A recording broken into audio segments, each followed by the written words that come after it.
Hello guys, welcome to RP Academy. So आज हम लोग यहाँ पर एक बहुत ही इंपॉर्टेंट चैप्टर डिस्कस करने वाले हैं, insurance investment in insurance sector. तो यहाँ पर हम देखेंगे कि किस तरह से स्ट्रेटेजिक नेक्सस बनता है इंश्योरेंस का और इंफ्रास्ट्रक्चर का। तो सबसे पहले यहाँ पर मैं आपको एक बहुत ही इंपॉर्टेंट बात बताती हूँ।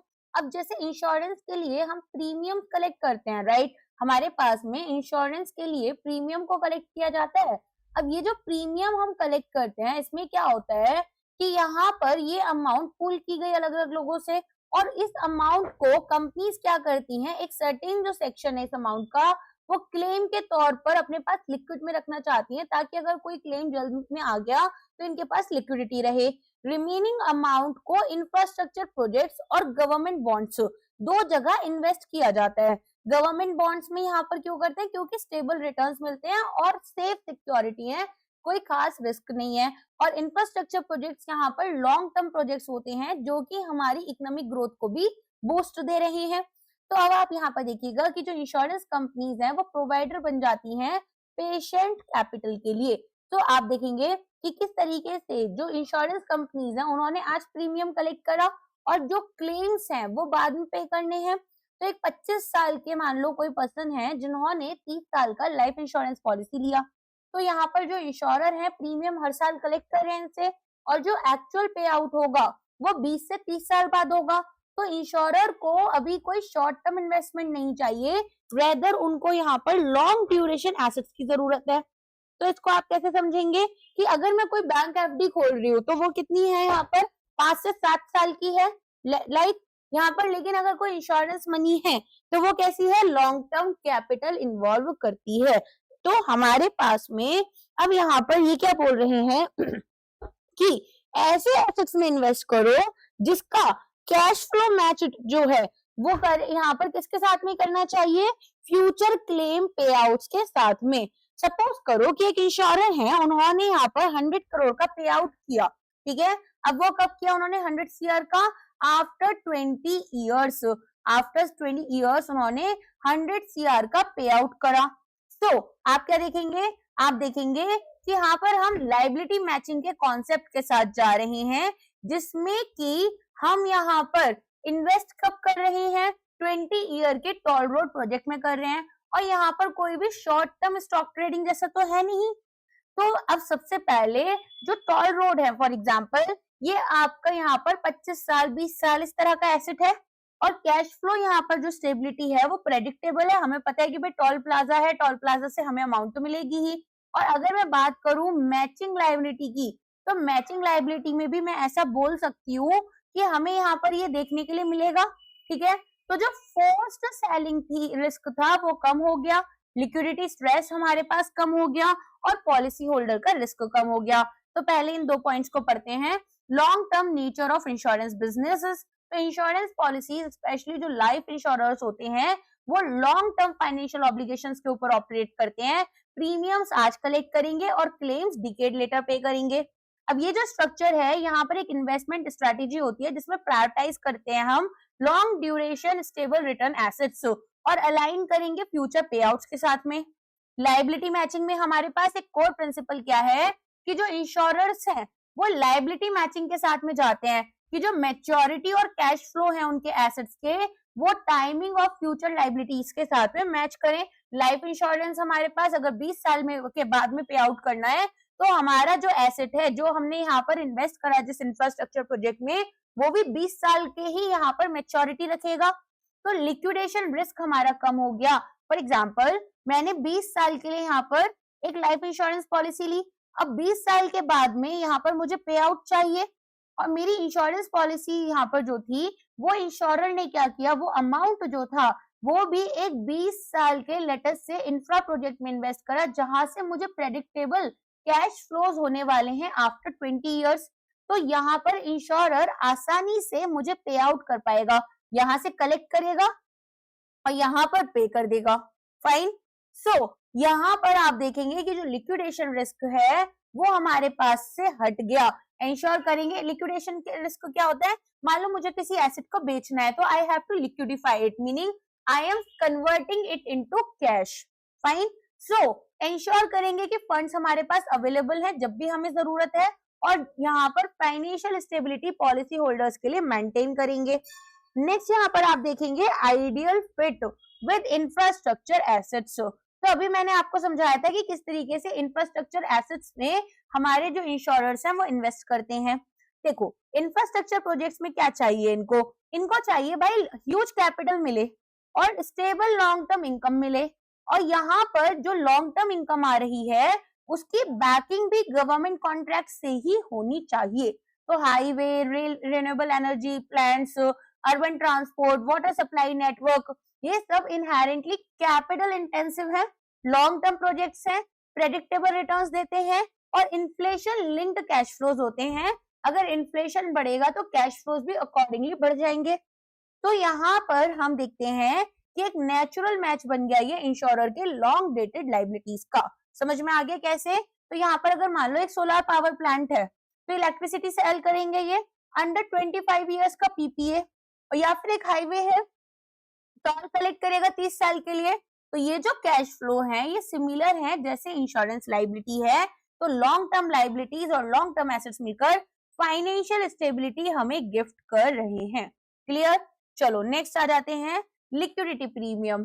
तो अब हम इलिक्विड यहाँ पर जो एसेट्स हैं इनको अपनी एडवांटेज में लेकर आएंगे। तो जो मोस्ट ऑफ द इन्वेस्टर्स हैं वो इंफ्रास्ट्रक्चर अवॉइड करते हैं क्योंकि वो इजीली यहाँ पर एक हाईवे या पावर ग्रिड जो है उसको सेल नहीं कर सकते। अब इंश्योरर्स क्या कहते हैं? ये कहते हैं कि भाई हमें ना क्विक कैश एनीवे यहाँ पर नहीं चाहिए। तो फॉर एग्जाम्पल एक एग्जाम्पल लेते हैं, गवर्नमेंट ने यहाँ पर गवर्नमेंट का जो बॉन्ड है, ठीक है, वो आपको कितना रिटर्न्स दे रहा है? फॉर एग्जाम्पल 6% दे रहा है, या चलो 7% मान लो। और एक इंफ्रास्ट्रक्चर यहाँ पर प्रोजेक्ट है जो कि हमें 9% का रिटर्न्स दे रहा है, ठीक है। तो बेसिकली अब हमारे पास में यहाँ पर जो एक्स्ट्रा 2% है वो क्या है? लिक्विडिटी प्रीमियम है, क्योंकि अब मनी जो है वो हमारी यहाँ इंफ्रास्ट्रक्चर में तो लॉन्ग टर्म के लिए लॉक हो गई। गवर्नमेंट सिक्योरिटीज तो मैं फिर भी सेकेंडरी मार्केट में ट्रेड कर लूं, इनको ट्रेड करना नहीं पॉसिबल है इतना। तो यहाँ पर ये जो 2% 3% के एक्स्ट्रा रिटर्न्स हैं वो मुझे क्यों मिल रहे हैं? क्योंकि यहाँ पर लिक्विडिटी प्रीमियम पर ये लिक्विडिटी प्रीमियम है, मतलब अब जो लिक्विडिटी थी मेरी एसेट की वो मैं यहाँ पर गिव अप कर रही हूँ। सो अब आप देखेंगे कि हम यहाँ पर हार्नेस करते हैं लिक्विडिटी प्रीमियम को। तो अनलाइक मैनी इन्वेस्टर्स, इंश्योरर्स यहाँ पर इलिक्विड एसेट्स होल्ड कर रख रहे हैं लॉन्गर टर्म के लिए due to their extended liability profile. अब यहाँ पर ये क्यों ऐसा कर रहे हैं? क्योंकि इनकी जो लायबिलिटी प्रोफाइल है ये काफी एक्सटेंडेड है। समझ में आया? तो अपन क्या कर रहे हैं, हमारे पास में इंफ्रास्ट्रक्चर को इन्वेस्टर्स तो अवॉइड कर रहे थे क्योंकि यहाँ पर किसी हाईवे या पावर ग्रिड को बेच नहीं सकते, लेकिन इंश्योरर्स को अभी भी कैश नहीं चाहिए तो ये इन्वेस्ट कर रहे हैं। क्लियर? चलो अब आगे बढ़ते हैं। तो यहाँ पर अब इससे क्या हो गया? लिक्विडिटी प्रीमियम अर्न करा, एक्स्ट्रा रिटर्न्स मिल गए। इन्वेस्ट करेंगे उन प्रोजेक्ट्स में जो अदर इन्वेस्टर्स अवॉइड कर रहे थे। तो एक परसीव्ड डिसएडवांटेज इलिक्विडिटी जो थी वो एक स्ट्रेटेजिक एडवांटेज में कन्वर्ट हो गई और फाइनेंसिंग हमारे लिए क्रिटिकल हो गई, लेकिन लेस लिक्विड एसेट्स की। नेक्स्ट यहाँ पर catalytic impact on the real economy. So हम डिप्लॉय करेंगे पेशेंट कैपिटल इंफ्रास्ट्रक्चर में। इंश्योरर्स क्या कर रहे हैं? सो बेसिकली अब हमारे पास रियल इकोनॉमी की बात हो रही है। रियल इकोनॉमी इम्पैक्ट क्या रहेगा? कैसे? जो इंश्योरर्स हैं वो ग्रोथ में हेल्प कर रहे हैं। तो मान लो कोई इंश्योरर है, उन्होंने इंफ्रास्ट्रक्चर में इन्वेस्ट करा, रोड्स बन गई, पावर प्लांट्स बन गए, हाईवेज बन गए, है ना। तो यहाँ पर हमारे पास में हाउसिंग प्रोजेक्ट्स पर काम चल रहा है। फॉर एग्जाम्पल एक एग्जाम्पल लो, LIC है, LIC ने हाईवे प्रोजेक्ट्स में इन्वेस्ट करा तो जॉब्स क्रिएट हुई, लॉजिस्टिक इंप्रूव हुआ, साथ में यहाँ पर जो GDP ग्रोथ थी वो भी हमारी बूस्ट हो जाती है। तो मैं ऐसा बोल सकती हूँ कि हमारे पास यहाँ पर जो इंश्योरर्स हैं वो क्या बन गए? साइलेंट डेवलपमेंट पार्टनर्स बन गए इकोनॉमी के। क्लियर? तो आप देखेंगे ये स्टेबलाइजर की तरह काम करते हैं कैपिटल मार्केट्स में, एक study stream of capital provide करते हैं, जॉब क्रिएशन फॉस्टर करते हैं, कम्युनिटी डेवलपमेंट एम्पलीफाई करते हैं, inclusive growth. India's infrastructure imperative and financing landscape. तो हमारे पास यहाँ पर आप देखेंगे कि जो इंफ्रास्ट्रक्चर है वो क्यों मैटर करता है इकोनॉमिक ग्रोथ में? तो इंफ्रास्ट्रक्चर कैसा है, एक स्केलेटन है इकोनॉमी का, तो इसके बिना बिजनेसेस जो हैं वो गुड्स को मूव नहीं करेंगे और सिटीज इनएफिशिएंट हो जाएंगी, इन्वेस्टर्स अपना कॉन्फिडेंस लूज करने लग जाएंगे। तो better highway, faster logistic, lower cost और हायर एक्सपोर्ट्स हमें मिलते हैं। ठीक है, तो हमारे पास में इंफ्रास्ट्रक्चर जो है वो बैकबोन है इकोनॉमिक रेजिलियंस की। मॉडर्न रेजिलियंट इंफ्रास्ट्रक्चर एसेंशियल है, क्यों? ताकि हम हाई इकोनॉमिक ग्रोथ को सस्टेन कर सकें, प्रोडक्टिविटी को बढ़ा सकें और ग्लोबल इन्वेस्टमेंट हमारे पास अट्रैक्ट हो। सो इनसफिशिएंट इंफ्रास्ट्रक्चर कॉम्पिटिटिवनेस को खत्म कर देती है। हमारी जो रीजनल डिस्पैरिटीज है वो बढ़ जाती हैं। रीजनल डिस्पैरिटीज मतलब रूरल अर्बन के बीच में, और सोशल वेलफेयर प्रोग्राम्स जो थी उनकी जो इम्प्रूवमेंट हो रही थी उनके थ्रू, वो भी लिमिट हो रही है। तो आप क्या देखेंगे? आप देखेंगे कि यहाँ पर हमारे पास में जो अच्छा काम हमें चाहिए, ठीक है, बेटर हाईवेज, तो उस सब के लिए हमें क्या करना होगा? इन्वेस्टमेंट चाहिए होगी, और वो जो इन्वेस्टमेंट है वो हमें कहाँ से मिल रही है? हमारे जो इंश्योरर्स है वो इन्वेस्टमेंट कर रहे हैं। ठीक है, फिर आता है national infrastructure pipeline.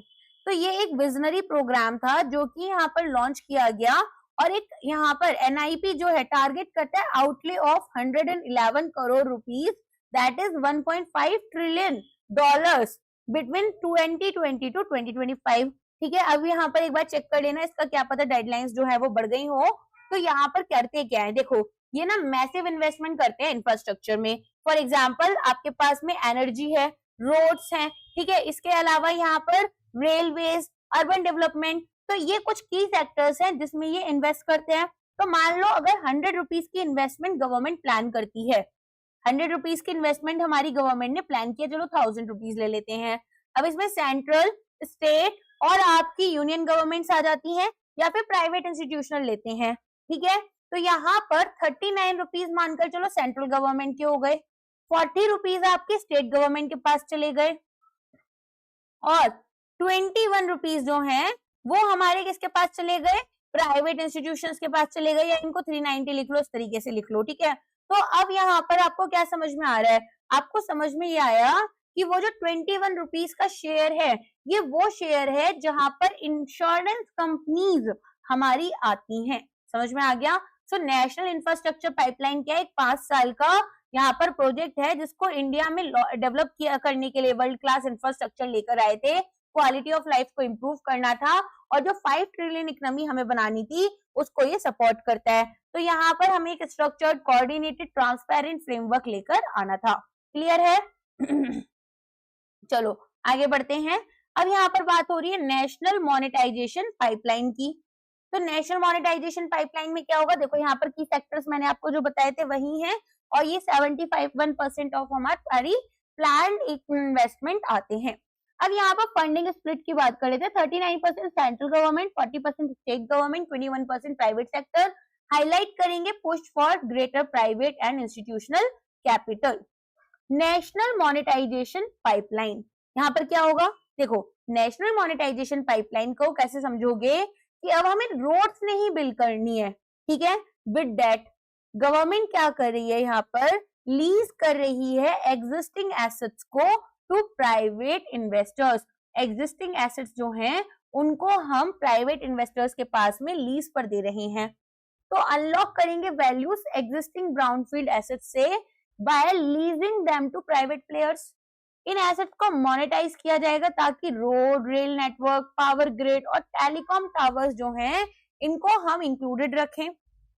Upfront capital यहाँ पर न्यू ग्रीनफील्ड प्रोजेक्ट्स के लिए लेकर आएंगे विदाउट इंक्रीजिंग पब्लिक डेट।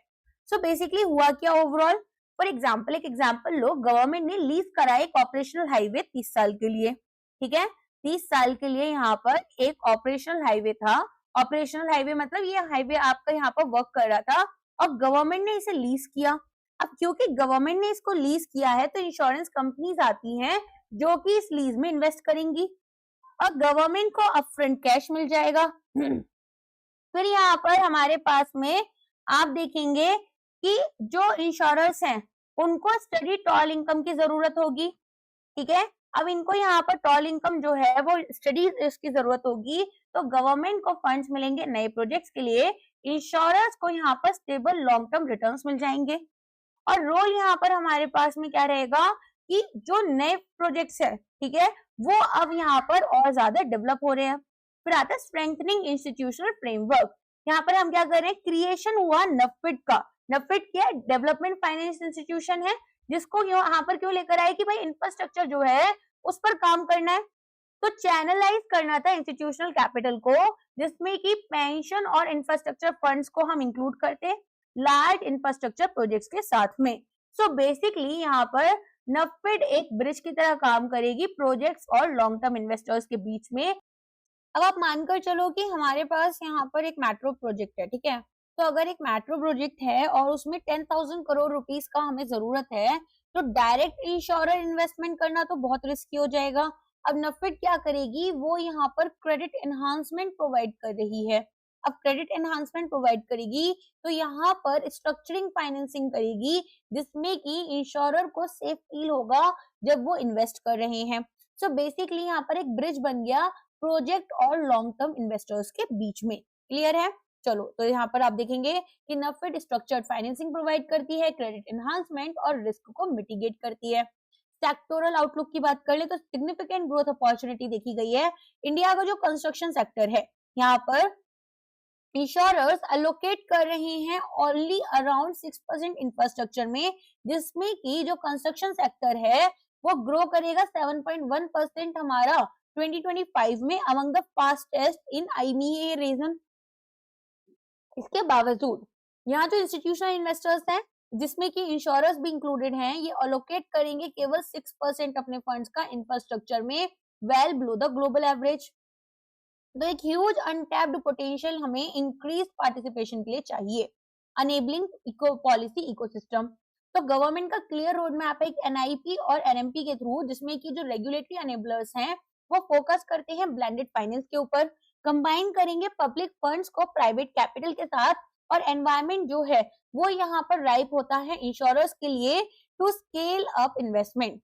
तो ग्रेटर पार्टिसिपेशन इंश्योरर्स करेंगे, जिसकी वजह से जो फंडिंग गैप था वो ब्रिज हो पाएगा, बर्डन हमारे पब्लिक फाइनेंसेस के ऊपर कम होगा, एक्सलरेट करेंगे सस्टेनेबल डेवलपमेंट।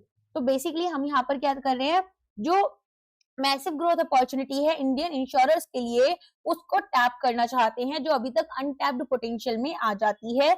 और यहाँ पर ग्लोबली अगर हम देखें तो एलोकेशन भी काफी हाई है। नेक्स्ट आप देखेंगे बेनिफिट्स क्या है इंफ्रास्ट्रक्चर इन्वेस्टमेंट के फॉर अवर इन्वेस्टर्स। तो सबसे पहले फाइनेंशियल एडवांटेजेस की बात हो रही है, तो यहाँ पर स्टेबल लॉन्ग टर्म रिटर्न्स देखे जाते हैं। ब्राउन फील्ड और ग्रीन फील्ड का एग्जांपल ले लो अगर, तो हमारे पास ब्राउन फील्ड में क्या होगा, कोई भी एग्जिस्टिंग टोल रोड है, राइट, और एक हमारे पास न्यू प्रोजेक्ट शुरू हुआ है टोल रोड का ही। अब एग्जिस्टिंग वाले में जो रिस्क है वो लो होगा और जो कैश फ्लो है वो इमीडिएट है, लेकिन न्यू प्रोजेक्ट में बनने में ही 5 से 10 साल लग गए, उसके बाद में जो कैश फ्लोज हैं वो हमें मिलने में कम से कम 1-2 साल और ले लो, इसके बाद में जो रिस्क है वो भी हाई होगा। सो बेसिकली इंश्योरर्स प्रीफर करेंगे ब्राउन फील्ड अगर प्रेडिक्टेबल इनकम है तब। दूसरा आप देखेंगे इन्फ्लेशन से प्रोटेक्शन मिलता है, पहले से देखो तो इंफ्रास्ट्रक्चर एसेट्स स्पेशली जो ब्राउनफील्ड प्रोजेक्ट्स हैं उनमें existing revenue generating assets provide करते हैं immediate predictable cash flows. Greenfield projects जैसे कि जो न्यू डेवलपमेंट्स हैं ये कैपिटल एप्रिसिएशन पोटेंशियल देती हैं, लेकिन हायर डेवलपमेंट और रैंप अप रिस्क रहता है, इसीलिए हायर रिटर्न्स भी डिमांड किए जाते हैं। अट्रैक्टिव रिस्क एडजस्टेड रिटर्न्स, तो यहाँ पर risk adjusted returns on capital क्या होता है पहले वो समझते हैं। एक सेकेंड न्यू पेज ले लेते हैं। देखो मान लो यहाँ पर हमारे पास में एक गवर्नमेंट बॉन्ड है और एक मैंने इन्वेस्टमेंट करा BBB- कंपनी में, क्योंकि गवर्नमेंट बॉन्ड है ये स्टेबल रिटर्न्स देंगे। फॉर एग्जांपल इन्होंने फिक्स रिटर्न्स 6% की बात की, बट ये जो कॉर्पोरेट बॉन्ड है क्योंकि इसकी रेटिंग खराब है तो ये रिटर्न्स भी हाई देगी।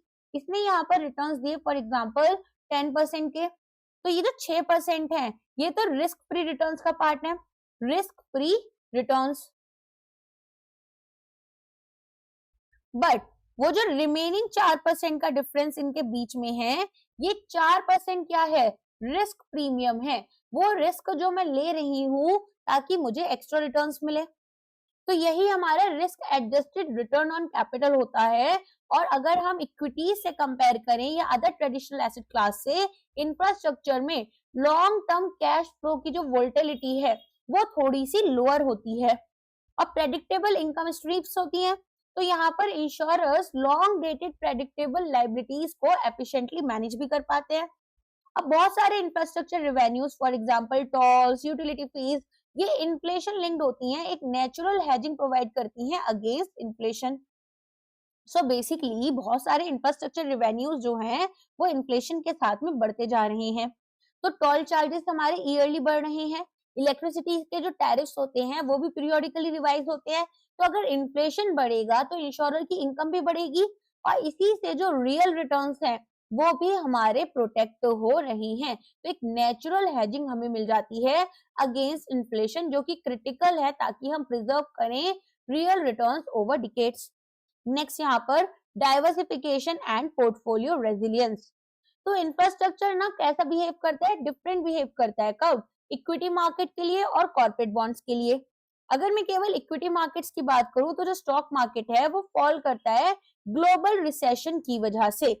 इंफ्रास्ट्रक्चर रिटर्न्स में लो कोरिलेशन है अदर मेजर एसेट क्लास के साथ में, पब्लिक इक्विटी, कॉर्पोरेट बॉन्ड्स। ये पोर्टफोलियो डाइवर्सिफिकेशन को एनहांस करते हैं, ओवरऑल वोलेटिलिटी को रिड्यूस करते हैं और शार्पी रेशियोज को हमारे इंप्रूव करते हैं। सो आप देखेंगे यहाँ पर कि अगर हमारे पास में स्टॉक मार्केट गिरा, फॉल करा, क्रैश किया ग्लोबल रिसेशन से, तो भी इलेक्ट्रिसिटी की डिमांड तो कंटिन्यूड है, वाटर यूटिलिटीज तो हमारी रेवेन्यू अर्न कर रही है, तो पोर्टफोलियो का जो रिस्क था वो तो कम हो गया। तो लॉन्ग ड्यूरेशन कैश फ्लो हमारे पास रेस्ट करेगा ऑन गवर्नमेंट कंसेशंस या फिर रेगुलेटेड फ्रेमवर्क के ऊपर, जैसे 30 से लेकर 99 इयर्स की लीजेस हैं। इसके अलावा यहाँ पर ऐड करेंगे स्टेबिलिटी एंड कॉन्ट्रैक्चुअल प्रेडिक्टेबिलिटी, तो ये भी हम कर सकते हैं। नेक्स्ट यहाँ पर liquidity premium and turning illiquidity into opportunity. तो हमने यहाँ पर अभी देखा कि क्योंकि इंश्योरर्स क्या करते हैं, एसेट्स को 20 से 30 साल के लिए होल्ड करते हैं, इनको हायर यील्ड्स मिलती हैं, हायर रिटर्न्स मिलते हैं then mutual funds and traders, right. तो यहाँ पर ये अपनी एक अपॉर्चुनिटी बना देते हैं। तो ये हमारे पास इलिक्विड एसेट्स हैं लेकिन इंश्योरर्स की लॉन्ग टर्म होराइजन है, तो ये यहाँ पर कैप्चर करेंगे लिक्विडिटी प्रीमियम को, हायर रिटर्न्स रहेंगे होल्डिंग एसेट्स के लिए जिनको हम इजीली सेल नहीं कर सकते। Financial outperformance of sustainable infrastructure. See sustainable infrastructure future financial advantages तो हमें देने वाले हैं। जैसे अगर सोलार पार्क्स में इन्वेस्टमेंट करो या कोल प्लांट्स में, तो यहाँ पर हमारे पास में सोलार जो है वो आउट परफॉर्म कर जाएगा अगले 30-40 साल में। इस बात के चांसेस ज्यादा है क्योंकि कार्बन रिस्क कम है, गवर्नमेंट इंसेंटिव्स मिल रहे हैं और फ्यूचर में जो रेगुलेटरी पेनल्टीज लगेंगी उसके भी चांसेस कम है। सो एक नेट जीरो कार्बन एमिशन की जब हम बात करते हैं उस वर्ल्ड में सस्टेनेबल एसेट्स ज्यादा वैल्यूएबल बन जाते हैं, राइट। तो यहाँ पर आप देखेंगे कि रीसेंट स्टडीज ये शो करती है कि जो सस्टेनेबल इंफ्रा है वो आउट परफॉर्म करेगा कन्वेंशनल एसेट्स को by approximately 20% in a net zero scenario, और यहाँ पर by 10% approximately limited climate action pathway. तो ऐसा क्यों हो रहा है? क्योंकि रिड्यूस एक्सपोजर है to fossil fuel transition risk और इंटीग्रेट करेंगे क्लाइमेट रेजिलियंस मेजर्स को, जो लॉन्ग टर्म ऑपरेटिंग रिस्क हैं उनको लोअर करेंगे। इसके अलावा environmental social governance aligned infrastructure ज्यादा रिकॉग्नाइज किया जा रहा है as a strategic financial advantage और ना ही कि केवल ये एक एथिकल चॉइस है। तो मैं ऐसा बोल सकती हूँ कि जो इंफ्रास्ट्रक्चर इन्वेस्टमेंट है वो डिलीवर करेंगी liability matching, stable cash flows, inflation protection, diversification, enhance करेंगी रिस्क एडजस्टेड रिटर्न्स और इससे एक नेचुरल फिट बनाएंगी इंश्योरर्स के पोर्टफोलियोज के लिए। अब बात करेंगे स्ट्रेटेजिक और सोसाइटल इम्पैक्ट की। तो ये बहुत ही इंपॉर्टेंट पार्ट है आपके डिस्क्रिप्टिव आंसर्स में, क्योंकि जो रेगुलेटर्स हैं उनको डेवलपमेंट और environmental social governance that is ESG वाला जो एंगल है वो बहुत पसंद है, तो क्वेश्चन यहाँ से आने के चांसेस बढ़ जाते हैं। अब यहाँ पर हम देखते हैं कि जो इंफ्रास्ट्रक्चर्स अपनी इन्वेस्टमेंट कर रहे हैं वो एक कैटलिस्ट की तरह काम करेगा सोसाइटल प्रोग्रेस में। इंश्योरेंस का जो पैसा है वो केवल हमारे मार्केट्स में नहीं यूज हो रहा, ये रियल एसेट्स को बिल्ड कर हमें देता है। अब अगर ये रियल एसेट्स को बिल्ड कर दे रहा है, फॉर एग्जांपल अगर एक इंश्योरर है तो उन्होंने स्मार्ट सिटीज का जो डिजिटल इंफ्रास्ट्रक्चर है उसको यहाँ पर फंड करा, उसमें इन्वेस्टमेंट करी, राइट, फंडिंग प्रोवाइड की गई अफोर्डेबल हाउसिंग प्रोजेक्ट्स में। तो सोसाइटी को बेनिफिट मिल रहा है, बेटर कनेक्टिविटी हुई, लिविंग स्टैंडर्ड्स इंप्रूव हुए। तो यूएस में क्या करते हैं, जो म्युनिसिपल बॉन्ड्स होते हैं ना, उनकी फाइनेंसिंग कौन करता है, इंश्योरर्स करते हैं। उससे होता क्या है, वहां पर ये लोग नए एलिमेंट्री स्कूल्स खोले मान लो, तो एनहांस कर दिया community welfare. So at the end यहाँ पर जो फायदा हो रहा है वो हमारी सोसाइटी का भी हो रहा है, कैपिटल इंप्रूव कर रही है पब्लिक वेलफेयर को। फिर ये बात करते हैं यहाँ पर आपसे बिल्डिंग रेजिलिएंट इकोनॉमीज, तो पहले से कवर करते हैं। इंश्योरर कैपिटल यहाँ पर रियल इकोनॉमी प्रोजेक्ट्स को फंड करते हैं, roads, renewable energy, smart cities, affordable housing, clean water, digital connectivity, ये सभी चीजें प्रोवाइड की जा रही है। अब यहाँ पर बिल्डिंग रेजिलिएंट इकोनॉमीज, देखो इंफ्रास्ट्रक्चर क्या करता है, इंफ्रास्ट्रक्चर लाता है हमें प्रोडक्टिविटी की तरफ। अब प्रोडक्टिविटी क्या करती है, प्रोडक्टिविटी हमें यहाँ पर ड्राइव करती है ग्रोथ की तरफ। और अगर ग्रोथ हो रही है तो इंफ्रास्ट्रक्चर डेवलपमेंट बूस्ट करेगी हमारे लिए प्रोडक्टिविटी को, जॉब्स क्रिएट होती हैं और क्वालिटी ऑफ लाइफ इंप्रूव होती है। सो ओवरऑल जो इंक्लूसिव ग्रोथ है वो ड्राइव होगी। इंश्योरेंस का जो पार्टिसिपेशन है इसमें long term local impact create होगा, पर्टिकुलरली हमारे अंडर सर्व्ड या फिर एमर्जिंग मार्केट्स के साथ में। तो आप देखेंगे कि न्यू फ्राइट कॉरिडोर्स जो बन रहे हैं वो लॉजिस्टिक कॉस्ट को कम कर देते हैं 20% से, फास्टर गुड्स मूवमेंट होती है, एक्सपोर्ट्स हमारे बेटर होते हैं और जॉब्स क्रिएट होती हैं। सो इंश्योरर्स जो है वो साइलेंट पार्टनर्स बन जाते हैं इकोनॉमिक ग्रोथ में। नेक्स्ट यहाँ पर बात हो रही है आपकी driving climate resilience. Climate resilience कैसे, तो जब इंश्योरर्स मान लो ग्रीन इंफ्रा में इन्वेस्ट कर रहे हैं, ग्रीन इंफ्रा मतलब जैसे यहाँ पर आपके पास में हो सकता है सोलार पार्क्स हो, राइट, तो सोलार पार्क्स किस में आएंगे, ग्रीन इंफ्रास्ट्रक्चर में आएंगे। और क्या एग्जांपल हो सकता है आपके पास, flood defences, climate resilient bridges, right. तो यहाँ पर दो चीजें अचीव हो गई, क्या क्या, एक तो जो नेट जीरो कार्बन एमिशन की हम बात करते हैं उसकी तरफ जो ट्रांजिशन हमारा है उसको हमने सपोर्ट करा, साथ में जो फ्यूचर क्लेम लॉसेस थे उनको भी हमने रिड्यूस कर दिया। तो यहाँ पर जो बेटर फ्लड ड्रेनेज सिस्टम अगर बन गया एक सिटी में तो फ्लड डैमेज कम होगा और इंश्योरेंस क्लेम्स भी हमारे पास कम आएंगे। मैंने देखा मेरे पास इस पर्टिकुलर रीजन से बहुत ज्यादा यहाँ पर इंश्योरेंस लिया गया है, फ्लड प्रोन एरिया है ये, मैंने यहाँ पर इसका जो इंफ्रास्ट्रक्चर है इसमें ही इस पैसे को इन्वेस्ट कर दिया। तो अब यहाँ पर मुझे रेवेन्यू तो मिलेगा ही और साथ में जो क्लेम्स हैं वो भी कम आएंगे। सो इन्वेस्ट करेंगे सस्टेनेबल इंफ्रास्ट्रक्चर में जहां पर ग्लोबल नेट जीरो और सस्टेनेबल डेवलपमेंट गोल्स की तरफ हम जाएंगे। इंटीग्रेट करेंगे resilience measures, flood defences, upgraded design standards, ताकि लॉसेस को, क्लाइमेट इवेंट से होने वाले लॉसेस को हम कम कर सकें और इंश्योरेंस क्लेम्स हमारे यहाँ पर लोअर हो जाएं। लॉन्ग टर्म एसेट वल्नरेबिलिटी, इंश्योरेबिलिटी को बढ़ा दें। फिर ये बात करते हैं रिड्यूसिंग सिस्टमिक रिस्क। अब सिस्टमिक रिस्क कैसे रिड्यूस होगा, सिस्टमिक रिस्क देखो, मान लो अगर इंफ्रास्ट्रक्चर बहुत स्ट्रांग है तो डिजास्टर्स कम आएंगे। जापान बहुत बड़ा एग्जांपल है, इकोनॉमिक एक्टिविटीज जो है उनमें बहुत अच्छी स्टेबिलिटी आ जाएगी और इंश्योरेबिलिटी बढ़ जाएगी। तो जो इंश्योरर्स हैं वो इन्वेस्ट करते हैं रेजिलियंस में, वो एक्चुअली प्रोटेक्ट कर रहे हैं खुद को। तो इन्वेस्ट अगर आप आज कर रहे हो तो फ्यूचर क्लेम जो कल आपके पास आते उनमें भी तो नंबर कम हो रहा है। सो इन्वेस्ट करो क्लाइमेट रेजिलिएंट इंफ्रास्ट्रक्चर जिससे कि जो फ्यूचर अंडरराइटिंग रिस्क है वो कम होगा, कम यहाँ पर कैटास्ट्रॉफिक क्लेम्स आपके पास आएंगे, स्टेबल इकोनॉमिक ग्रोथ होगी और ओवरऑल इंश्योरेबिलिटी को आप एनहांस करोगे। यहाँ पर जो रेप्यूटेशन है वो हमारी as a responsible steward of capital बन जाएगी। फिर ये बात करते हैं strategic alignment with policy goals. तो यहाँ पर क्या होगा, देखो यहाँ हम अलाइन करेंगे नेशनल और ग्लोबल पॉलिसी गोल्स के साथ में, जहां इंश्योरर्स इन्वेस्ट करेंगे ग्रीन इंफ्रास्ट्रक्चर में।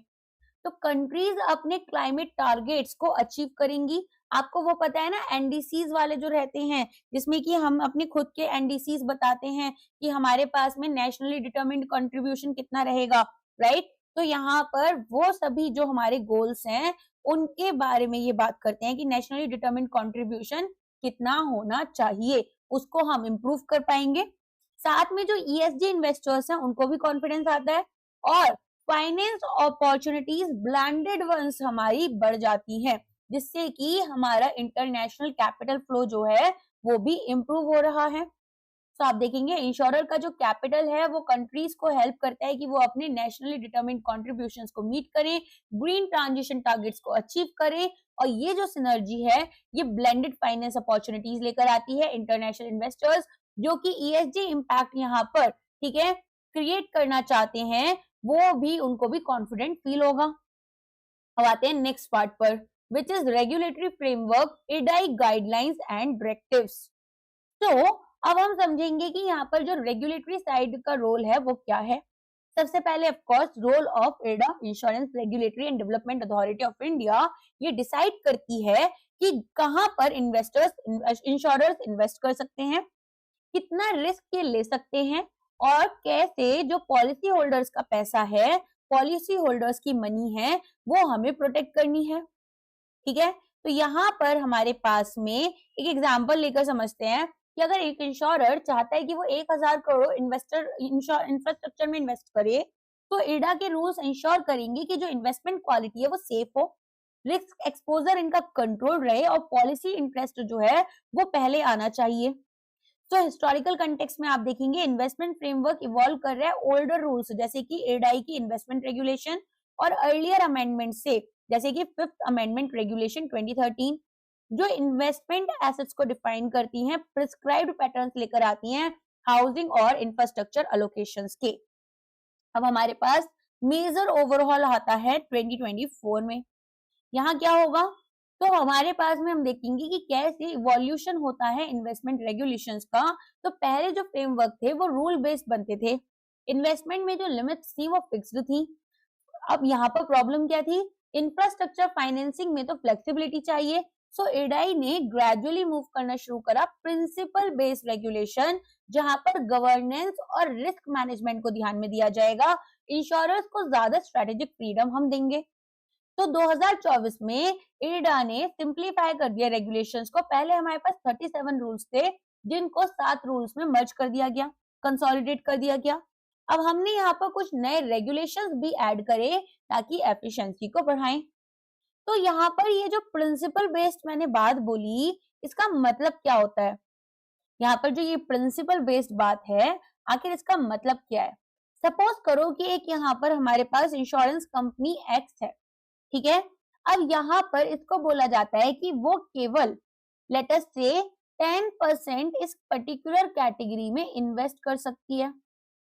एक्स को बोला गया है कि वो 10% ही अपना अमाउंट जो है इस पर्टिकुलर सेक्टर में या कैटेगरी में इन्वेस्ट कर सकती है, जिससे कि रिस्क मैनेजमेंट होगा, सॉल्वेंसी पर हम ध्यान देंगे, फाइनेंशियल हेल्थ पर, और पॉलिसी होल्डर्स को प्रोटेक्ट कर पाएंगे, और फिर हम इन्वेस्ट करेंगे स्ट्रेटेजिकली। तो इससे क्या होगा, ज्यादा अच्छी इंफ्रास्ट्रक्चर इन्वेस्टमेंट हो पाएगी, राइट। अब आप आगे देखेंगे कि हमारे पास में यहाँ पर IRDA की actuarial finance investment functions of insurance regulation आती है 2024 में, जिसको 20 मार्च को यहाँ पर एम्फेसाइज किया गया, जिसमें इन्होंने बोला कि अब जो पॉलिसी होल्डर्स के इंटरेस्ट है उनको प्रोटेक्ट करना है, ease of doing business insurance के लिए लेकर आनी है, और इन्वेस्टमेंट फ्लेक्सिबिलिटी बढ़ानी है। तो ये जो मास्टर सर्कुलर है ये May 17, 2024 में इशू किया गया as a single reference for insurers how to implement these updated norms. तो यहाँ पर कुछ की फोकस एरियाज क्या रखे गए, policy holder protection, investment flexibility और स्ट्रॉन्ग गवर्नेंस। तो पहले क्या होता था, इंश्योरर अवॉइड करते थे इंफ्रास्ट्रक्चर क्योंकि रिजिड रूल्स थे।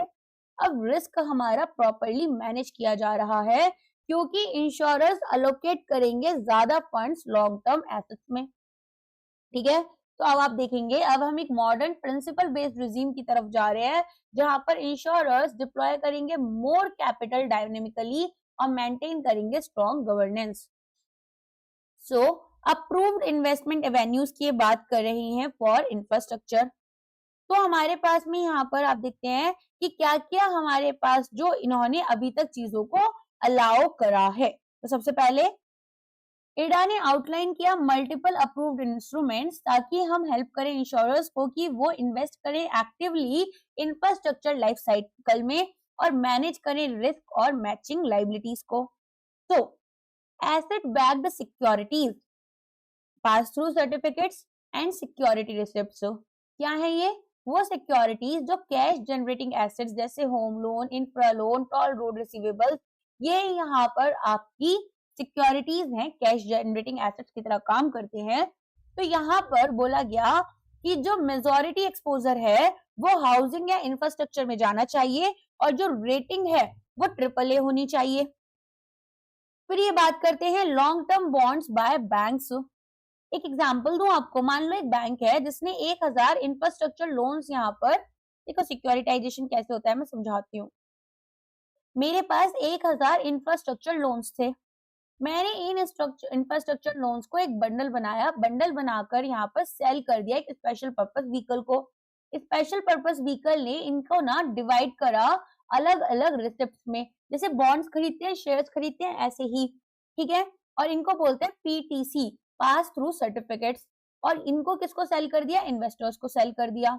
अब इन्वेस्टर्स क्या करते हैं, वो यहाँ पर पेमेंट करते हैं स्पेशल पर्पस व्हीकल को, और स्पेशल पर्पस व्हीकल ये पेमेंट कर देता है बैंक को। अब ये जो लोन है, अगर यहाँ से ईएमआई हमें वापस मिलने लग गई, या जो पेमेंट्स जिस भी तरीके से हो रही हैं, बुलेट या जैसे भी हो रही है, वो पेमेंट जैसे जैसे वापस बैंक को मिलेगी, बैंक किसके पास पहुंचाएगा?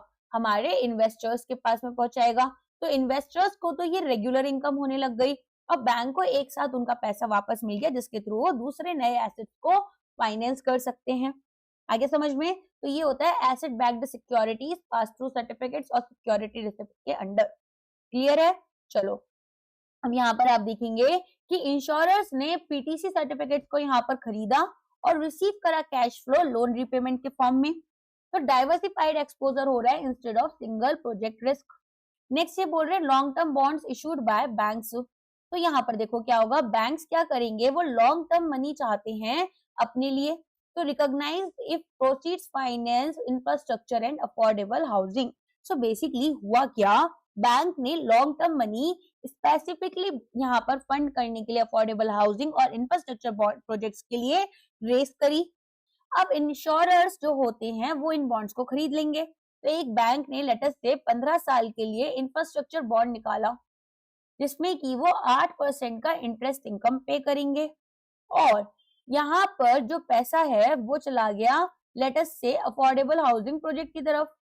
तो हमारे पास में जो 8% के रिटर्न्स हैं कॉन्टिन्यूसली हमारे इंश्योरर को मिलते रहेंगे, और जब बॉन्ड मैच्योर होता है तो वो यहाँ पर अपने मैच्योरिटी वाले साल का इंटरेस्ट पे करेगा, साथ में जो पूरा का पूरा प्रिंसिपल अमाउंट था, जो फेस वैल्यू थी बॉन्ड की, वो अमाउंट पे करेगा। तो यहाँ पर हम कंप्लाई करेंगे ओवरऑल सेक्टर एक्सपोजर नॉर्म्स के साथ में फॉर द BFSI सेक्टर। तो यहाँ पर आप देखते हैं कि जो इंश्योरर्स हैं वो इनडायरेक्टली फंड करते हैं इंफ्रास्ट्रक्चर को, जहां पर रिस्क लो है, और एक्सपोजर यहाँ पर स्टे करता है within BFSI sector limits. Clear? Next आ जाते हैं IIFCL bonds. So IIFCL bonds में क्या होगा, यहाँ पर हमारे पास में India infrastructure finance company limited issue करती है बॉन्ड्स ताकि फाइनेंस करे बिग इंफ्रा प्रोजेक्ट्स को। तो यहाँ पर ये जो बॉन्ड्स अपने इशू कर रही हैं, ठीक है, बिग इंफ्रास्ट्रक्चर प्रोजेक्ट्स के लिए, इसमें गवर्नमेंट ऑफ इंडिया का सपोर्ट मिलता है, और ये अपनी अप्रूव्ड सिक्योरिटीज के अंडर भी आती हैं। आरबीआई का वो जो SLR वाला पढ़ा होगा आपने कभी, समटाइम्स इनको एक्सपोजर कैप से भी एग्जाम कर दिया जाता है। फॉर एग्जाम्पल, अगर मान लो IIFCL ने रेज करा 5000 करोड़ बॉन्ड्स के थ्रू, और एक मेट्रो रेल प्रोजेक्ट को इन्होंने फंड करा, तो इंश्योरर यहाँ पर बाई करेंगे इन IIFCL बॉन्ड्स को, और सॉवरेन लाइफ कंफर्ट इनको मिल जाएगा, साथ में यहाँ पर इनको लॉन्ग ड्यूरेशन इनकम भी रिसीव होगी। आगे समझ में? तो इस तरीके से हमारे पास में ये काम करते हैं। एक बार थियरी पढ़ते हैं अब। तो यहाँ पर इनको India infrastructure finance company limited IIFCL, इनके बॉन्ड्स जो होते हैं वो गवर्नमेंट ऑफ इंडिया की गारंटीज के साथ में रहते हैं, अप्रूव्ड सिक्योरिटीज में ये काउंट होते हैं, इंफ्रास्ट्रक्चर इन्वेस्टमेंट करते हैं और एग्जाम किया जाता है सर्टेन एक्सपोजर कैप से। फिर आता है इंफ्रास्ट्रक्चर डेट फंड्स, IDF। तो यहाँ पर ये रीफाइनेंसिंग ऑपरेशनल इंफ्रास्ट्रक्चर प्रोजेक्ट्स की करते हैं। सो बेसिकली आप देखेंगे कि दो स्ट्रक्चर्स अलाउड है। एक तो IDF हमारे पास में NBFCs के साथ में होता है, NBFC IDF, ठीक है, और एक म्यूचुअल फंड। अब यहाँ पर कंडीशन क्या है कि जो आरबीआई का रजिस्ट्रेशन है एनबीएफसी स्ट्रक्चर के लिए, उसके अंडर आपको रजिस्टर्ड है। फिर यहाँ पर आपकी मिनिमम डबल ए रेटिंग, इसके अलावा यहाँ पर आपके साथ में जो रेटिंग के साथ में गवर्नमेंट की बैकिंग और एडा का अप्रूवल लेना होगा। तो मान लो कोई टोल रोड प्रोजेक्ट है जिसका कंस्ट्रक्शन कंप्लीट हो गया, अब ये रेवेन्यू जनरेट कर रही है, तो इंफ्रास्ट्रक्चर डेट फंड क्या करेगी, बैंक के जो एग्जिस्टिंग लोन्स हैं उनको खरीदेगी और उनको रिफाइनेंस कर देगी। इंश्योरेंस इन्वेस्ट करेंगे इन आईडीएफ यूनिट्स में, स्टेबल इनकम यहाँ पर मैच्योर एसेट से मिल जाएगी उनको, और लोअर कंस्ट्रक्शन रिस्क होगा तो सेफ रहेगा इंश्योरर्स के लिए। ठीक है, तो यहाँ पर आप इसको देख सकते हैं, एक बारी सारी चीजें मैंने बता दी हैं। Real estate investment trust and infrastructure investment trust, यहाँ पर क्या होगा, सो आप देखते हैं कि रियल एस्टेट एसेट्स होते हैं रिट्स में, और इंफ्रास्ट्रक्चर के लिए हमारे पास इनविट्स होते हैं जिनको हम इंफ्रास्ट्रक्चर एसेट्स बोल सकते हैं। तो ये ट्रस्ट स्ट्रक्चर्स होल्ड करते हैं इनकम जनरेटिंग एसेट्स को। तो एडा ने बोला कि मिनिमम डबल ए रेटिंग होनी चाहिए इनकी, कितनी रेटिंग होनी चाहिए, मिनिमम डबल ए रेटिंग होनी चाहिए या उससे ज्यादा होनी चाहिए। इसके अलावा यहाँ पर जो डेट इंस्ट्रूमेंट से इशू करते हैं वो आपके डबल ए रेटिंग को कैरी करेंगे, राइट। इसके बाद में स्पॉन्सर्स जो हैं वो इंश्योरर प्रमोटर ग्रुप से बिलोंग नहीं होने चाहिए, और मैक्सिमम 10% का एक्सपोजर जो है वो एक इन्वेट या रेट में किया जा सकता है। मतलब अगर आपने 10 लाख रुपए आपके पास थे जो इन्वेस्ट करे, उसमें आप केवल 1 लाख रुपए ही रिट्स या इन्वेट्स में डाल सकते हो। प्रपोज लिमिट की बात करें तो जो लाइफ इंश्योरर्स है उनको बोला गया है कि अप टू 6% अपने ओन फंड्स के, और जनरल इंश्योरर्स को बोला गया है up to 6% of investment assets. तो एक इन्वेट ओन करेगी ऑपरेशनल हाईवे, ये डिस्ट्रीब्यूट करेगी टॉल इनकम क्वार्टरली, और इंश्योरेंस क्या करेंगे, वो इन्वेट यूनिट्स को बाई करेंगे, डिविडेंड लाइक कैश फ्लो यहाँ से लेंगे बिना ओन किए रोड्स को डायरेक्टली। फिर आता है alternate infrastructure funds, investment funds, चलो उसको बाद में देखेंगे, पहले हम इसको देखते हैं। तो यहाँ पर आपको लिमिट पता होनी चाहिए, ठीक है। ओन फंड्स पता है ना, मेरा खुद का कैपिटल, जैसे मेरे से किसी ने शेयर होल्डिंग ली है कंपनी की, तो उन्होंने जो कैपिटल मुझे दिया हुआ है वही हमारे पास ओन फंड्स के अंडर आता है। अब एआईएफ में बोला है कि कैटेगरी 1 और 2 एआईएफ जो हैं वो अदर इन्वेस्टमेंट्स की तरह अलाउड हैं। तो देखो यहाँ पर क्या होगा, हमारे पास में एटलीस्ट जो 51% इन्वेस्टमेंट है वो इंफ्रास्ट्रक्चर या स्पेसिफाइड सेक्टर्स में जानी चाहिए। तो एक इंफ्रास्ट्रक्चर प्राइवेट इक्विटी फंड जो है वो 2000 करोड़ रुपीस रेस कर रही है, जिसको इन्वेस्ट करेगी रिन्यूएबल एनर्जी स्टार्टअप्स में, लॉजिस्टिक पार्क्स में, और यहाँ पर जो इंश्योरर हैं वो इन्वेस्टमेंट करेंगे एज लिमिटेड पार्टनर्स। तो रिटर्न पोटेंशियल हाई हो गए और स्लाइटली हायर रिस्क भी इन्वॉल्व है। सो अब आप देखेंगे ऑन शोर रूपी बॉन्ड्स बाय मल्टीलैटरल इंस्टीट्यूशंस, तो उसको चलो बाद में देखते हैं, पहले इसको देखो। तो यहाँ पर हमारे पास में तो आपको समझ में आ गया वैसे, चलो इसी को देखते हैं। तो यहाँ पर जो बॉन्ड्स है, जैसे हमारे पास एशियन डेवलपमेंट बैंक होता है या फिर इंटरनेशनल फाइनेंस कॉर्पोरेशन है, ये क्या करते हैं, ये इंडिया में रूपी बॉन्ड्स यहाँ पर इशू करेंगे।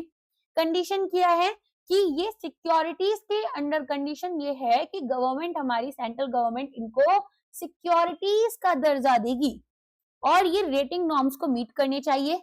इंफ्रास्ट्रक्चर यूज जो होगा प्रोसीड्स का वो क्लासिफिकेशंस डिटरमिन करेगा।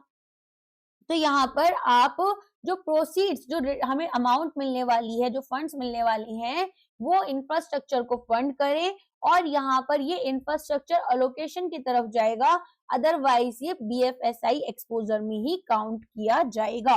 तो अगर मान लो एडीबी ने रूपी बॉन्ड इशू करा कि भाई एक रिन्यूएबल एनर्जी ट्रांसमिशन लाइन हमें स्टार्ट करनी है, उसको फंड करेंगे इस बॉन्ड के से जो पैसा मिलेगा, इंश्योरर्स ने इन बॉन्ड्स को खरीद लिया, तो हाई क्रेडिट क्वालिटी हो गई, इंफ्रास्ट्रक्चर एक्सपोजर भी मिल गया और ग्लोबल इंस्टीट्यूशनल बैकिंग भी हो गई, राइट। तो हमारे पास में, अब आप सोच रहे होंगे इतने सारे इंस्ट्रूमेंट्स हैं क्यों, तो जैसे कंस्ट्रक्शन है, रिस्क लेवल हाई है, तो हम ऑल्टरनेट इन्वेस्टमेंट फंड यूज कर लेंगे।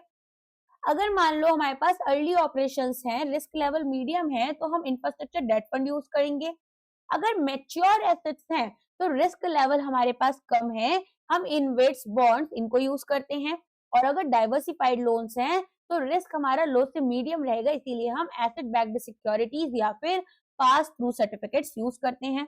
तो एडाई अलाउ कर रहा है कि जो मल्टीपल टूल्स हैं वो इंश्योरर्स यूज कर सकते हैं और अपने अपने रिस्क एप्रोप्रिएट एक्सपोजर के अकॉर्डिंग उनमें इन्वेस्टमेंट कर सकते हैं, ठीक है।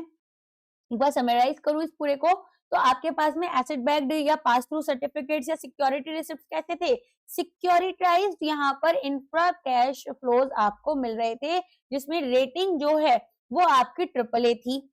फिर लॉन्ग टर्म बॉन्ड्स की अगर हम बात करें तो यहाँ पर इनडायरेक्ट इंफ्रास्ट्रक्चर फाइनेंसिंग हो रही थी। फिर आपके पास में IIFCL था, जहां पर आपके पास में क्वासी सॉवरेन इंफ्रास्ट्रक्चर एक्सपोजर था। इसके बाद इंफ्रास्ट्रक्चर डेट फंड्स में रिफाइनेंसिंग कर रहे थे ऑपरेशनल एसेट्स की। रिट्स और इनविट्स यहाँ पर इनकम जनरेटिंग एसेट ट्रस्ट बने।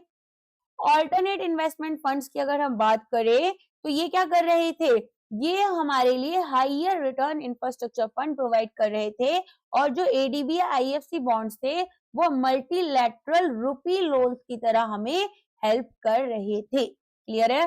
तो यहाँ पर डाइवर्सिफाइड इन्वेस्टमेंट मेन्यू हो गया, इंश्योरर्स को फ्लेक्सिबिलिटी मिली, अपनी रिस्क प्रोफाइल के साथ में इनको ऑल्टर कर सकते हैं। अक्रॉस प्रोजेक्ट स्टेजेस ये यहाँ पर ग्रीन ब्राउन फील्ड सब में इन्वेस्ट कर सकते हैं और अपनी लॉन्ग टर्म ALM स्ट्रेटेजी को, एसेट लाइबिलिटी मैनेजमेंट स्ट्रेटेजी को स्ट्रेंथन कर सकते हैं। नेक्स्ट आता है investment limits and prudential norms. तो यहाँ पर अब देखो हमारे पास में जो प्रिंसिपल बेस्ड रिजीम थी एडा की, उसमें इंश्योरर्स को फ्लेक्सिबिलिटी तो हमने दे दी कि इंफ्रास्ट्रक्चर में इन्वेस्ट करो, लेकिन कुछ गार्ड रेल्स की जरूरत थी कि भाई पॉलिसी होल्डर की सेफ्टी होनी चाहिए, डाइवर्सिफिकेशन और सॉल्वेंसी। तो इन्वेस्टमेंट लिमिट और प्रूडेंशियल नॉर्म्स में हम सबसे पहले बात करेंगे सेक्टर एक्सपोजर लिमिट्स की। ठीक है, तो जो हमारे पास में यहाँ पर एक्सपोजर लिमिट्स हैं फाइनेंशियल और इंश्योरेंस एक्टिविटीज में, इनको 25% से 30% कर दिया गया इन्वेस्टमेंट एसेट्स के। क्यों? क्योंकि यहाँ पर हमारे पास अच्छा क्या क्या इंक्लूडेड है इसमें, bank, NBFC, housing finance company, infrastructure finance company. तो मानकर चलो कि एक इंश्योरर के पास 10,000 करोड़ के इन्वेस्टमेंट एसेट है, तो मैक्सिमम BFSI एक्सपोजर जो पहले 2,500 करोड़ का हो सकता था, अब वो 3,000 करोड़ का है। तो वो जो 500 करोड़ की कैपेसिटी है वो ज्यादा इंफ्रा फाइनेंसिंग लेकर आएगी बैंक या HFCs के थ्रू। तो एडा बोलता है कि फाइनेंशियल सेक्टर को यहाँ पर हम हायर वेट देते हैं इंडियन मार्केट्स में, और बहुत सारे इंफ्रास्ट्रक्चर लोन जो हैं वो फाइनेंशियल इंटरमीडियरीज के थ्रू फ्लो करते हैं। तो इंश्योरर्स का पोर्टफोलियो ज्यादा क्लोजली इंडियन कैपिटल मार्केट्स के साथ में अलाइन करेगा और हमारी जो फाइनेंशियल सर्विसेज हैं उनके पास सिग्निफिकेंट वेट होगा।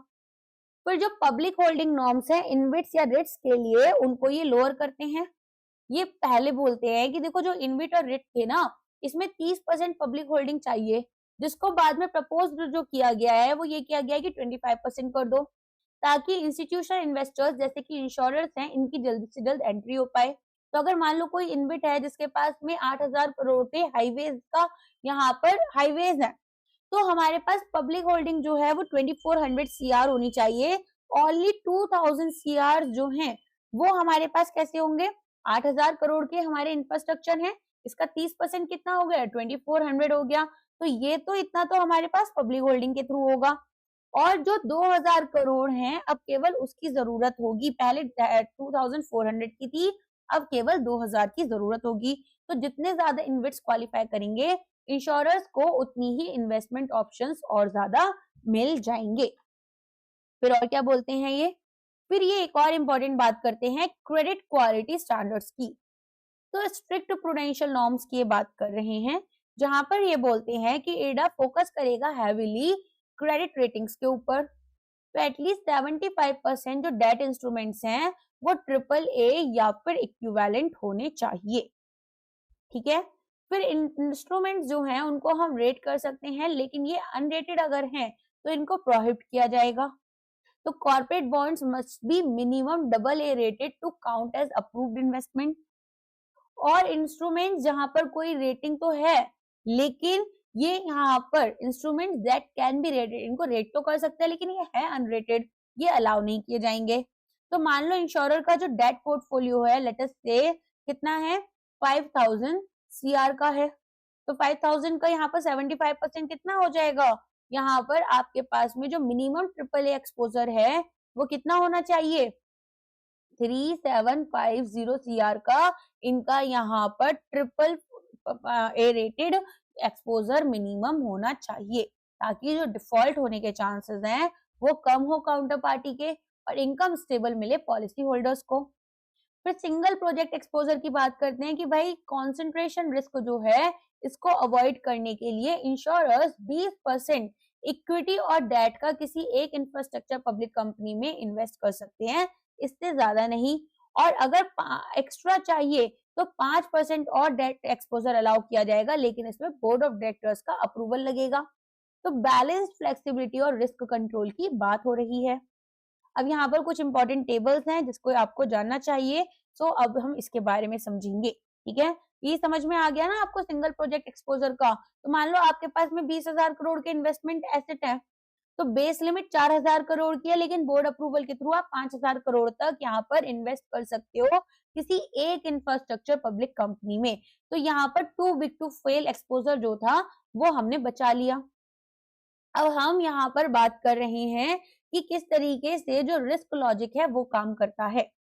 जैसे इनविट्स और रिट्स में, तो यहाँ पर आपके पास में एक्सपोजर टू बीएफएसआई सेक्टर, जिसमें हाउसिंग और इंफ्रा फाइनेंस कंपनीज आती हैं, इन्वेस्टमेंट लिमिट कितनी है 30% इन्वेस्टमेंट एसेट के, और सभी एप्लीकेबल इंश्योरर्स अलाउड हैं। ठीक है, फिर इनविट्स और रिट्स में प्रपोज दैट 6% ओन फंड का, 6% इन्वेस्टमेंट एसेट्स का, ठीक है, जो कि पहले 3% था। अब ये लाइफ और जनरल इंश्योरेंस के लिए अलाउ करेंगे। इनविट्स और रिट्स यहाँ पर अगर डेट इंस्ट्रूमेंट्स हैं तो आपकी AA रेटिंग से कम नहीं होनी चाहिए अप्रूव्ड इन्वेस्टमेंट के लिए, और मैक्सिमम 10% आउटस्टैंडिंग डेट का एक सिंगल इशू में। फिर ये बोलते हैं asset backed securities with infra housing जो है यहाँ पर as underlying maximum 10% respective funds, maximum 5% of investment assets. ठीक है, ये रेटेड कैसे होने चाहिए, AAA life and general insurance. Alternate investment funds में जो कैटेगरी 2 इंफ्रास्ट्रक्चर फोकस है, ओवरऑल 3% रिस्पेक्टिव फंड्स के, 5% इन्वेस्टमेंट एसेट्स के, सिंगल AIF 20% ओवरऑल एक्सपोजर के जाएगी। ठीक है, यहाँ पर स्क्रीनशॉट ले लेना एक बार और टेबल को खुद से अपनी नोटबुक में रख लेना, जब एग्जाम देने जाओ उससे पहले एक बार एटलीस्ट रिवाइज कर जाना। ठीक है, चलो फिर आती है बात क्रेडिट रेटिंग की। तो क्रेडिट रेटिंग में क्या है, यहाँ पर हमारे पास में नॉट लेस देन 75% जो डेट इंस्ट्रूमेंट्स हैं उसमें गवर्नमेंट AAA या इक्विवेलेंट होना चाहिए, कॉर्पोरेट बॉन्ड्स और डिबेंचर्स AA या इक्विवेलेंट होने चाहिए। तो ऑल इंश्योरर्स आपके इंक्लूडेड हैं। Exposure single infrastructure public limited company, equity और डेट हो जाएगा अप टू 20%, यहाँ पर additional 5% debt with board approval. ठीक है, और इंश्योरर्स यहाँ पर आपके इन्वेस्ट कर सकते हैं। चलिए आज के लिए बस इतना ही रखते हैं, कल की क्लास में हम जो रिस्क मैनेजमेंट वाला पार्ट है उसे कवर करेंगे।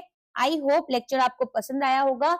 अगर आप चाहते हैं हमारे PDF कोर्स को खरीदना, जहां पर वीडियोस तो मैं आपको सारी यूट्यूब पर ही कवर कर दूंगी, लेकिन इस PDF कोर्स में हम आपके लिए मॉक टेस्ट प्रोवाइड करते हैं। अलॉन्ग विद दैट यहाँ पर आपके लिए हमारे जो नोट्स वगैरह हैं वो PDF फॉर्मेट में होते हैं। PDF प्रिंटेबल या डाउनलोडेबल नहीं है, आप हमारी वेबसाइट से ही पढ़ पाएंगे, तो वो कोर्स आप खरीद सकते हैं। अगर आप मॉक टेस्ट खरीदना चाहते हैं तो मॉक टेस्ट भी आपको मिल जाएगा। ठीक है, चलिए आज के लिए बस इतना ही है। आई होप लेक्चर आपको पसंद आया। लाइक करना, कमेंट करना और वीडियो को शेयर करना मत भूलना। ठीक है, अगर आप यहाँ पर एक पूरी मस्ट वीडियो देखोगे तो उसको हाइप करना भी मत भूलना। आज के लिए बस इतना ही। Thank you so much, take care. Right, तो यहाँ पर अभी हम इतना ही रखते हैं।